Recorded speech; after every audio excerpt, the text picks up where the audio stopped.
Just ahead on American Black Journal, diversity and inclusion in the automotive industry. We're going to talk about minority auto dealers and the importance of passing down the family business. Plus, Savion Glover sits down for a one-on-one interview about the art of tap dancing. That's all coming up right now on American Black Journal. Masco Corporation is proud to manufacture innovative and environmentally friendly products for the home. Delta faucets, craft-made in Merillat cabinets, and Behr brand paints have all been designed with you in mind. Masco and its family of companies, serving Michigan communities since 1929. The DTE Foundation proudly supports 50 years of American Black Journal in covering African American history, culture, and politics. The DTE Foundation and American Black Journal, partners in presenting African American perspectives about our communities and in our world. For nearly 100 years, Ally has been a part of Detroit, and we give back by volunteering and donating in our community. We have a commitment to diversity and increasing economic mobility in our hometown.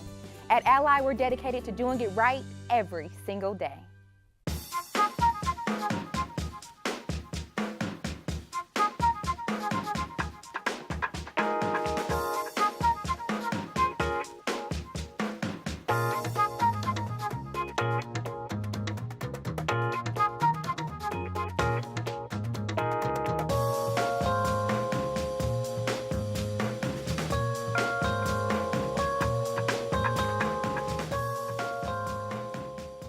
Welcome to American Black Journal. I'm Stephen Henderson.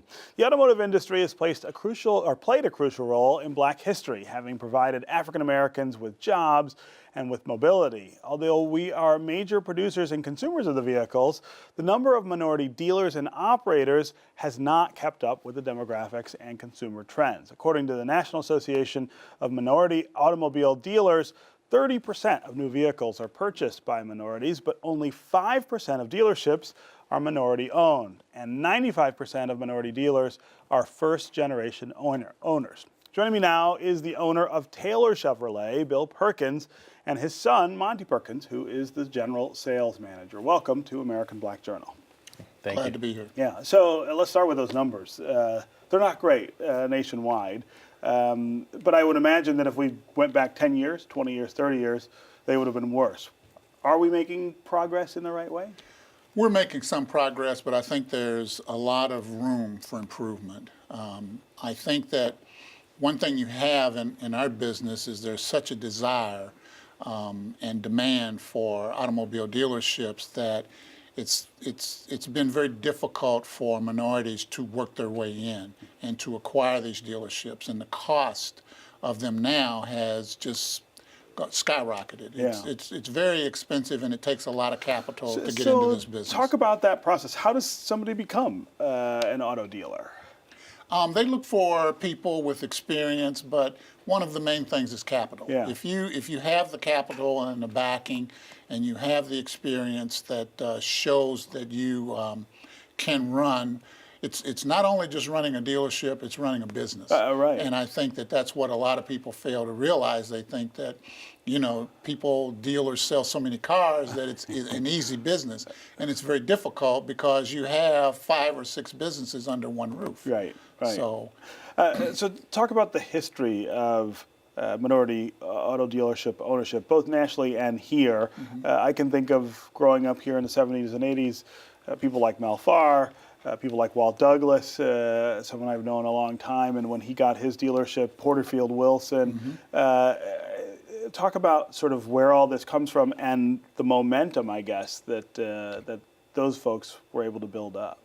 Well, I think what really took place and kind of got this whole thing started is that I think the manufacturers started to recognize the fact that they were selling a lot of cars to minorities, mm-hmm. Here in this market, African Americans, but they did not have, enough representation. Sure. So over the years, they started finding out that if they promoted this, it could also help their image. So they started what they call dealer development programs, our minority dealer development programs. General Motors was one of the first manufacturers to start a dealer development program. Mm-hmm. And that's how this all kind of got started. You had people that were in the business. Some were managers, some were just salespeople, but they decided, hey, we're going to help or assist some of these minorities going into business. That's how I got in. You know, I went through their program. So that's how it all got started, and it has kind of blossomed, and they've had some successes. But when the recession hit, you know, back in 2008, 9 and 10, it wiped a lot of dealers out of business. It sure did, yeah. Yes. Yeah. So, Monty, you are the second generation of this dealership. Talk about, first of all, why you were interested in coming to work for your dad, but also the interest in continuing that family ownership of the dealership. Yeah, absolutely. You know, it started from a very young age. You know, growing up with my father and looking up to him, I wanted to do what he did for a living before I knew what he did for a living, right? And as I was a kid, you know, I played a lot of sports, and I love sports, and I wanted to be that professional athlete like every kid does. And, you know, I remember my mom and my dad both saying, well, you know, what's your backup plan? Because that's probably going to end up being your go-to at some point, right?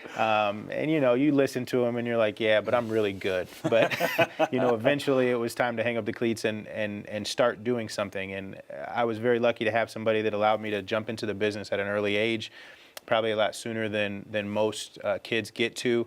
But he made me start at the bottom, which was okay. I resented it at the time, but now I look back and it makes sense. You know, picking up cigarette butts and painting curbs and pulling weeds. Those are all things that you have to know. And today in the store, I would never ask somebody to do something that I haven't already done or I wouldn't be willing to do myself. So, but growing up and joining the business, I began to really like it. And a lot of the things that I learned on the field, you know, playing football, you know, translated into business very well. Teamwork, accountability, you know, drive, determination, practice. These are all things that really come through in everyday activity. Yeah. And it really helped me to set a foundation to be able to, you know, lead people. And managing is a lot different than just working in the business, but learning to manage people. Yeah. That's really different, right? That is extremely different. It's a whole different skill set. And once you think you got it, you don't. Yeah. That's a great way to think of it, though. Right? Absolutely. Yeah. And you know, growing up with him and watching him, you know, in the business, it's something that I really decided that that's what I wanted to do. And once I got into the business, you know, finding my own way in that business, understanding that I'm not him and I'm not going to be him. And he did a good job of kind of letting me know that you're going to have to do your own thing and find your own way, and you're going to have things you're really good at, and they're not going to be the things that I'm really good at. So learning those and just studying the craft and continuing to work at it. So when we talk about legacy and when we talk about its importance to maintaining that minority ownership, I mean, we've got this great example here. But I'm curious on your side, how did you know that was the right thing for the business, not just for you? Well, you know, I've been around for a long time, and as a result, I realized the hard way how difficult it was to get into this business, and not only get into the business, but to stay in the business. It's one thing to get in, but it's another thing to stay. Survive, right? Yeah. And after I learned the ropes and gained some success, you know, in running my business, I started looking around, and I started looking at other dealers and what they were doing and how many kids were actually coming along. When you look at the majority dealers, the white dealers, it was just a natural progression that, you know, they wanted to pass it on. Yeah. But with us, minorities, it was not there. And I said to myself, well, you know, if my kids decide that they want to come into this business, I'm going to do everything I can to assist them, but I'm not going to force them. You know, I have a daughter. She's a little older than Monty, but I had talks with her about coming into the business, and she said, you know, Dad, she said, I just don't think that business is I'm cut out for that business. It wasn't what she wanted to do. It's not what I want to do. So, hey, I wasn't mad about it. I wasn't disappointed about it. All I wanted her to do was to be successful and to be happy with the life that she chose. Yeah. And she is today. With him, it was a little different. He was always asking, well, you know, Dad, when can I go to work? You know, what can I do? You know, I want to do what you're doing. Yeah. And so I said, well, are you sure? You know, because first of all, let's get the foundation down. First of all, you need to go to school. Right. You need to be educated. You know, let's make sure that this is what you really want to do. Sure. And after he went to college and he played ball and he kind of learned the hard way that he wasn't going to be a professional football player. He started looking at it, and he really got serious. And he says, hey, I'd like to come to work for you. So in the beginning, I encouraged him to go to work for somebody else because, you know, working for me it's going to be difficult because I'm not going to, you know, do you any favors. Breaks, you know, no breaks, right? You're an employee, and if you think you're going to walk in the door and make a whole lot of money, it's not going to happen. Right. And so he did that. He went to work for another firm down in North Carolina, and he was down there for almost a year. And then he called me and he says, you know, Dad, I'm learning a lot, but he said, what better person to learn from than you? He says, I want to be in the business. I want to work with you. And he said, I'm learning, but I think that I could learn more in working with you. So we brought him back, and he started working for me. And it has not been easy for him because, you know, a lot of the employees feel that, well, you know, he's a dealer's son, Is he getting an and he's got advantage, right? this and he's got that, but I did not make it easy for him. He has had to earn his way. Yeah, I think that's probably one of the keys to successful legacy, right? Is making sure that it's the right person and the right fit. Right. Yeah. Well, congratulations to both of you, and thank you very much for being here on American Black Journal. Glad Thanks to for be here, having us. Stephen. Yeah. Just ahead, a conversation with Tony Award-winning dancer Savion Glover. But first, here's a 1991 Detroit Black Journal interview about tap dancing. Tell me about, I don't know what it takes to be a good If you see tapper. like a performance at Orchestra Hall, what we're bringing is some people that show different styles, and you see the different styles. It's not like a one, position piece. It's so much you can do with tap. There's a lot today that hasn't even been done with tap. You know, like Gregory Hines' brother, Maurice, he's got a tap ballet. They're doing some things, like I haven't seen it, but I heard it was great. But I can envision a lot of things that haven't been done already that what we want to do as far as tap is concerned. I can And think there's of so many old-timers. different styles. Right. You know, so many different styles. And it's really, it has a lot of potential in terms of creativity. You know? I think of old timers like Sandman. I can't think of his last name. Is it Yeah, Sims? that's And he, Sandman, you know, Sandman Sims. putting the He did sand his down, sand. and he has, that was you know, his specialty, doing the sand, you know. And I can remember back when it might have been 8 or 10 guys that were specialized in sand. I know guys that used to tap dance on roller skates. Oh, no, that's different. Oh, yeah, you see? And it's so many things that had been done in the past. Well, we had a one-legged dancer that called him Pig Leg Bates. Have you heard of Pig Leg Bates? Yeah, He's I've heard of that, fantastic. sure. And he would have as much rhythm with one leg and the peg, you know. There's a lot of dancers with With two two, good huh? feet, right? Okay. Yeah. So, you know, the potential is there. Yeah. So much. And right now, we're just scratching the surface. World-famous tap dancer Savion Glover was in Detroit recently for a performance that was hosted by the Carr Center. He also held workshops for students, dance teachers, and professionals at the Detroit School of Arts. That's where American Black Journal contributor Chastity Pratt Dawsey caught up with Savion to talk about his career and the art of tap dancing. It's interesting, but it's interesting. You remember where it was?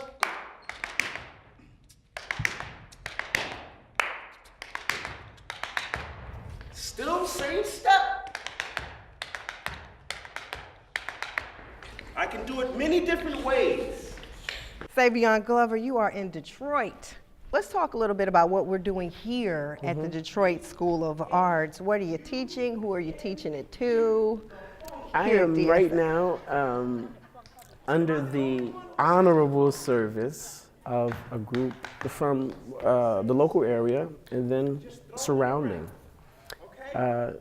Tap dancers, all ages. I think maybe the youngest is possibly 10, and then the oldest being as old as I am. I was saying yesterday, it is my proud privilege to be at a point in my life where I can say I'm here in support of the present movement, in support of the present energy. I'm here beyond the entertainer. I'm here beyond the celebrity. So I'm here for the Carr Center, and I'm here for everything that the Car Center is about. This particular day happens to be our sessions, our tap sessions before the performance. And again, I'm just, you know, the teaching is sharing. Tap dancing is my life. So at this point, my teachings are that of ways to live, life lessons that I have been afforded the wonderful opportunity to learn and then act upon. So I'm just sharing those little, I guess, tools and antidotes. So I was in the hallway, and my daughter is a dancer, Okay. and I saw one of her friends who has the opportunity to be in this class, and she said that there was, you know, a lot of talking, and you were telling them to be themselves. Yeah. The message, what is, you know, just give us some of the messages that you shared with the kids. How do you be yourself as a dancer? How do you bring that into art? Well, it's like I said, again, I understand the climate of this world right now. I understand I understand what I know to be true. Mm-hmm. And again, it's just my proud privilege to take advantage of my time with people who are responsible for our tomorrow. And a lot of the young thinkers in here are responsible. So tap dance becomes the vehicle, you know, but the message is not only be a great tap dancer, but be present today. Be yourself. Know how to express yourself today in this climate, in this now. Be a voice. I don't care if you're 5 or 7 or 50. Exist. And if it takes a tap class for us to be reminded that, oh, it's important that I say something. It's important that I recognize that I got to move too in the climate of this today. So I'm happy to do that through tap dancing. Express yourself, not only as a tap dancer, but as a human being. So I think there are a lot of people who, like me, obviously remember you as that little kid dancing with Gregory Hines and Sammy Davis Jr. And now, you know, you've grown up in the art and you're teaching. Talk about what it takes to become that seasoned veteran in tap, in dance. You know, what's that key to longevity? Well, I don't know. All I know is that tap dancing, as far as longevity, the longevity is life. I don't, you know, just live life as far as that part of the question. But, you know, it's similar to some of the things I'm sharing with the students, you know. My life, this is my life, really. But everybody can't last as long in the game, right? Well, everybody you won can't a last Tony. here. You won a Tony, and you still do this every day. Yeah, because I have to live. Like you, and those of us who are continue to do so have a chance to enjoy my experience here. I am what you see. Mm-hmm. I'm not what you see. I am it. So, as I am trapped in this now, my voice is my job, and my job happens to be a celebrity. But really, my life is in there, which is tap dancing. Mm-hmm. And I have a relationship with tap dancing that has nothing to do with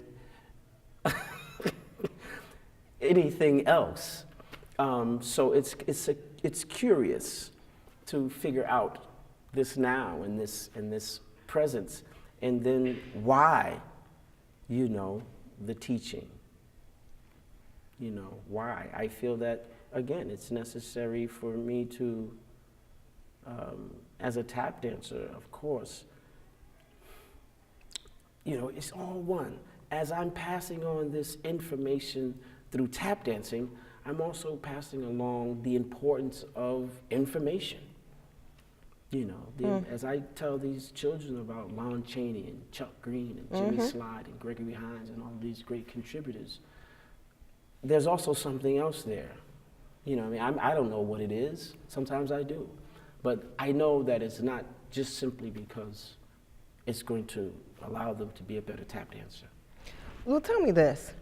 What do you see as the place for tap in American culture now? Because I ask that because, it appears to me as a dance mom that, you have this show, Oh, So You Think You Can Dance, and you have Tapology, which is a big festival here in Michigan the kids all go to, and, you have these competitions. Kids, it seems to me that tap is more part of pop culture. You tell me, do you feel that tap is not so much, the, respectable art form and something that, was more esoteric, but now pop culture? What do you think? Yeah. It's an interesting topic.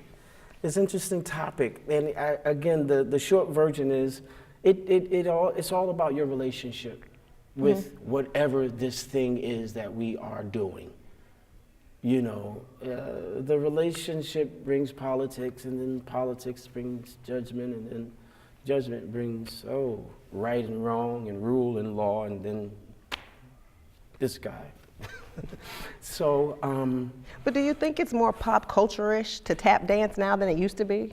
Again, me being a tap dancer, I can say I came up as a tap dancer in the early, late 70s and then early 80s on. So the climate was, again, different.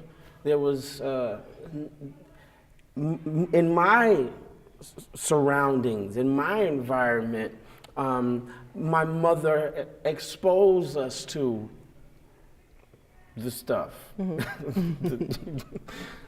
the culture. My mother, the arts. The arts and whatever I need to be responsible for as a human being existing under her watch. She made us aware of that. So there was music in my home. My mother's a singer. My grandmother, minister of music. My great-grandfather played piano all around the world.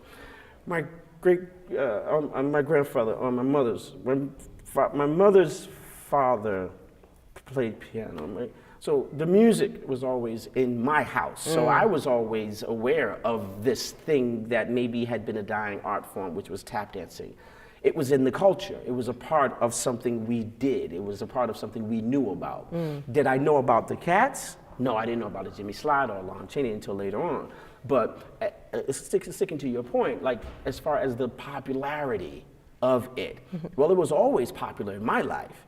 But next door, they probably had no interest in it until probably 30 years later. And now a show like one of these shows that you mentioned is on, and they see, oh, tap dancing is alive again. But meanwhile, it's been next door. It's been right next door. There hasn't just been the interest. So it's always about what's, again, popular. It depends on who's talking about it. There you go.